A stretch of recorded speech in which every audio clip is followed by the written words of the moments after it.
আজ ঘুরে দেখব রবীন্দ্রনাথের ছোট্ট বাড়ি। হ্যাঁ, একদমই তাই, রবীন্দ্রনাথ ঠাকুরের ছোট্ট বাড়ি। কিন্তু আমরা সকলে যেটা জানি যে আমাদের বিশ্বকবি রবীন্দ্রনাথ ঠাকুরের জন্ম বা তার বাসস্থান ছিল কলকাতাতে। এই বাড়িটা যেটা রয়েছে বা এই ভবনটা যেটা রয়েছে সেটা কিন্তু কলকাতাতে নয়, সেটা আমাদের নর্থ বেঙ্গলে, মানে উত্তরবঙ্গে। আমাদের উত্তরবঙ্গে একটা ছোট্ট জায়গা রয়েছে মংপু। সেই মংপুতে রবীন্দ্রনাথ ঠাকুর তার অবসর সময় কাটাতে আসতেন। তার অনেক পছন্দের জায়গা ছিল ওই জায়গাটি, তার কারণ তিনি এখানে বসে অনেক কবিতা লিখেছেন। এই জায়গাটি একদম নিস্তব্ধ, সুন্দর, চারিদিকে পাহাড়ে ঘেরা, সবুজ জঙ্গলের মাঝে নিশ্চয়ই তার মনকে মুগ্ধ করত, আর তার কবিতা লেখায় নিশ্চয়ই অনুপ্রেরণা জাগাতো।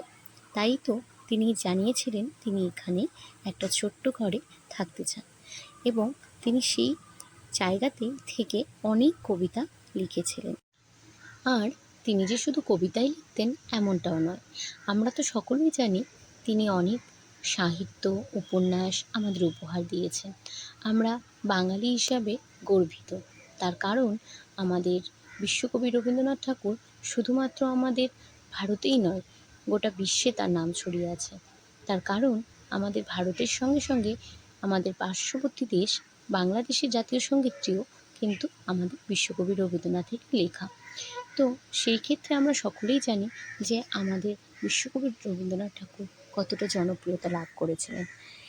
আর তার সঙ্গে সঙ্গে এখানে আসলে দেখা তার হাতের আঁকানো অনেক চিত্র এক এক করে সাজিয়ে রাখা আছে। এখানে প্রবেশ করার জন্য কোনো রকম প্রবেশ মূল্য লাগে না, তবে জায়গাটা এতটাই সুন্দর যে একবার আসলে মনে হয় যেন এখানেই থেকে যাই। যদি সময় হয় তাহলে অবশ্যই আমি অনুরোধ করব একবার এই জায়গাটি ঘুরে দেখার।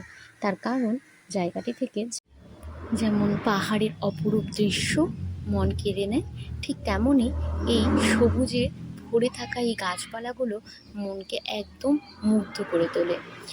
এখান থেকে ভেতরে প্রবেশ করা যায়, যেখানে সব রবীন্দ্রনাথের চিত্র এবং তার জীবন সম্পর্কে জানতে পারি। এই জায়গাটি এতটাই সুন্দর যে এখানে যদি কোনো বিদেশি আসেন এবং তার যদি রবীন্দ্রনাথ ঠাকুরের বিষয়ে বিন্দুমাত্র জ্ঞান না থাকে, তবু সে কিছু না কিছু জ্ঞান এখান থেকে অর্জন করেই যেতে পারবেন। এবং অবশ্যই তিনি আমাদের বিশ্বকবি রবীন্দ্রনাথ ঠাকুরের এতটা কৃতিত্ব বিষয়ে জেনে যাবেন। এটাই তো আমাদের কাছে গর্বের বিষয় যে আমাদের বিশ্বকবি রবীন্দ্রনাথ ঠাকুর গোটা বিশ্বে এভাবে ছড়িয়ে রয়েছে। আমাদের এখনকার প্রজন্ম তো সব কিছু ভুলেই গেছে, তাদের কোনো ইচ্ছেই নেই আমাদের ইতিহাস জানার, আমাদের গর্বের কারণগুলো জানার।